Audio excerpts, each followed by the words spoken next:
The harsh reality is a new strong sanded asymmetric ball from 900 Global, which is now available, and this in-depth report will tell you everything you need to know about it, and most importantly, if and where it will fit in your bag. Drop down in the comments after the video and let me know what you think of the new format.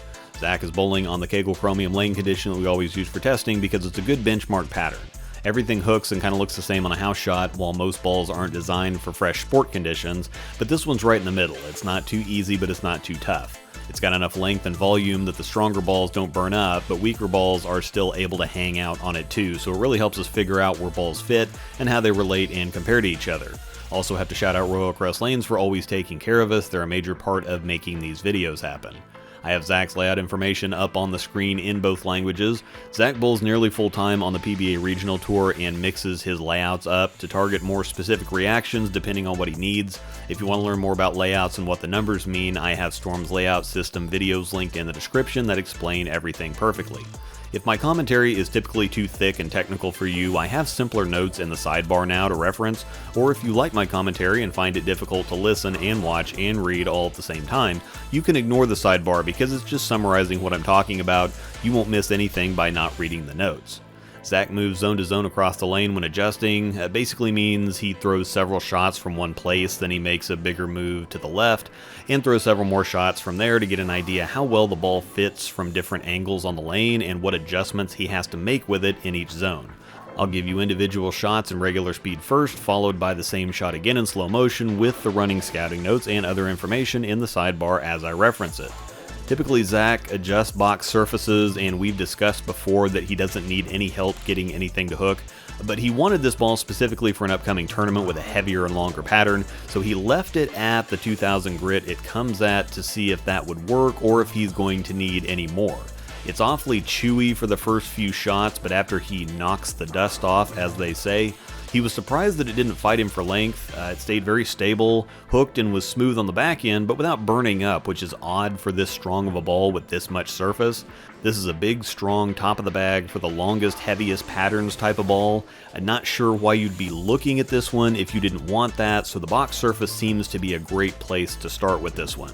First, we'll look at the details and ball stats. The harsh reality features the Reserve Blend 902 cover stock, and once again, since Global has gone to this new naming convention, it just increases sequentially and doesn't seem to really mean anything, but they do provide plenty of information on the website to help us out.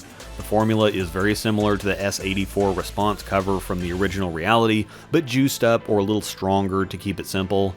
The core is the same asymmetric disturbance core from the reality line, but it also gets the AI outer core treatment, which buffs the core strength a little. Very minimal here. The RG goes down from 249 to 248, the diff goes up from 052 to 054, and the int diff goes up from 018 to 019 in 15 pounds. So again, marginal difference, but creates a little extra strength while still feeling familiar at still very strong numbers.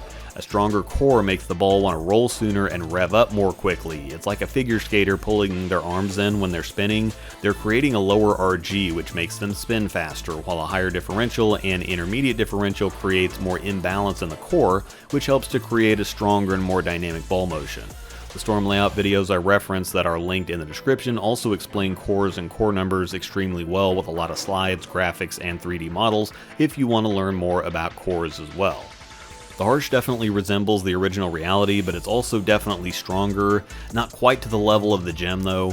It's a strong climbing arc, but that's directional. The core creates a slightly forward shape, but the harsh seems to be the smoothest reality line ball that we've seen yet, and I think that helps to blend the friction response a little and keep it from being forward or from using too much energy too quickly when hitting friction. The forward nature of the core is illustrated really well on the shots from deeper though, and the slow-mo shots help even more. You can see the angle of rotation gradually straighten out and roll more in the direction the ball is traveling rather than the direction it's rotating. This isn't necessarily a bad thing. It's actually pretty nice for stronger balls when you're trying to control angles and keep them from being too strong or continuous. Everyone always says continuous like it's better, but it may not be. Instead of breaking loose and taking off, this allows Zach to make the physical adjustments and have more control over the ball reaction. It did struggle to cover the boards in the deeper zone, but again, that's not necessarily what you want stronger balls to do, and this one looks like a great balance of strength, control, and options for the bowler. Strengths for this ball would be, again, the easy length for as strong as it is, in addition to the overall control, plus it made the adjustments really easy and gave Zach more control than he expected. A ball this strong typically fights to get down the lane and then is slow down lane, which can make angles tricky unless you're on a flood. Like I mentioned before, again, Zach has no trouble getting a ball to hook. Usually the issue is getting them to lay off and get down the lane, so he was really impressed with this one. It gave him strength and stability while allowing him to keep a normal pace and execute a good shot rather than having to worry about getting it down the lane. Weaknesses are a little difficult for this one. I don't think you can say the strength is a weakness because while it's definitely a strong ball, you know it's a strong ball and shouldn't be buying it if you don't want a strong ball. It was a little slow in the deepest zone, like I said, but again, big, strong, heavy oil balls aren't supposed to cover boards, yet he still got adjusted and made it work. I don't see any issues here. It does what it's supposed to do very well.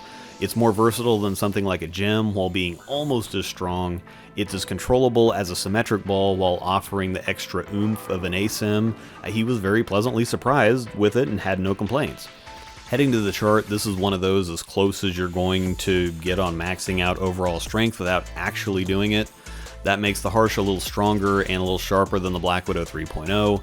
About the same strength as the Pure Madness, but definitely longer and sharper. Still not quite into Extreme Envy territory, extremely close, but a little weaker, longer, and sharper versus the EE. A little weaker, longer, and sharper than the Gem as well, and I can't really compare it to the DNA because it does such different things for different people that I'm not even going to attempt to place it on the chart. Now we'll talk about where it fits in the bag with a comparison to the Eternity Pi, and I'm going to have to make an adjustment to the chart from what I had in Tobias's review. All I had to go off of at the time was Angel's experience and what I'd seen of it from other people, and while I mentioned that it was heavier rolling and slower than the Harsh, with Zach's comparison here and getting some Pi footage with Tobias and his take after the fact, they both have it longer, sharper, and marginally weaker than the Harsh. This is surprising given that the int diff for the Pi is several points lower than the Harsh, 0.14 for the Pi versus 0.19 for the Harsh, so the Harsh has more torque but it's using it earlier for dig or hook, while the Pi waits a little longer and uses more of it at the same time for a stronger move down lane.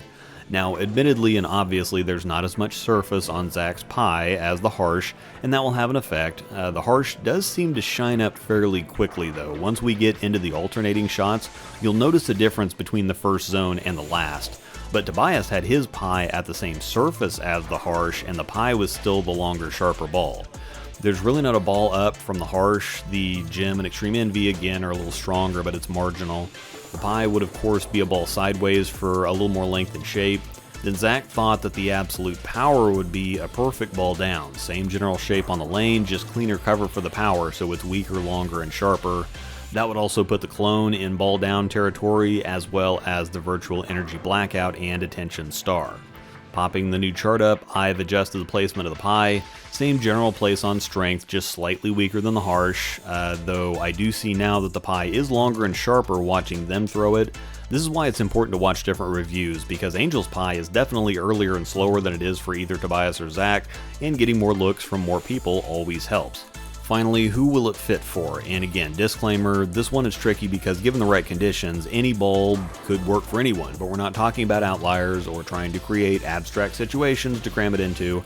We're talking about the best and most natural fits for it.